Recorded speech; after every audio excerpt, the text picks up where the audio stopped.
மனிதர்கள் அன்பு ஒரு எல்லைக்குட்பட்ட அன்பு தான். அதுக்கு மேல ஒன்றும் செய்ய முடியாது. என்னுடைய வேதனையில பாதிய வாங்கிக்க முடியாது. என் மனதில் இருக்கக்கூடிய என்னுடைய குழப்பத்தில் கொஞ்சம் வாங்கிக்க முடியாது.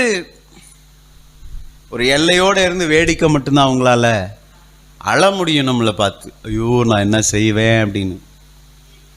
ஆனால் உதவி செய்ய, ஆனால் சங்கீதக்காரன் சொல்றாரு, நான் மரண இருளின் பள்ளத்தாக்கிலே நடந்தாலும், தனியா இருந்தாலும், நான் மட்டுமே நடக்கக்கூடிய வேதனையின் ஊடாக நான் நடந்தாலும், சூழ்நிலையின் ஊடாக நான் நடந்தாலும், எனக்கு பொல்லாப்பு வரும்னு, எனக்கு கெட்டது வரும்னு நான் நினைக்கல. நான் பயப்படவே மாட்டேன். காரணம் என்ன? தேவரீர். அவ்வளவுதான்.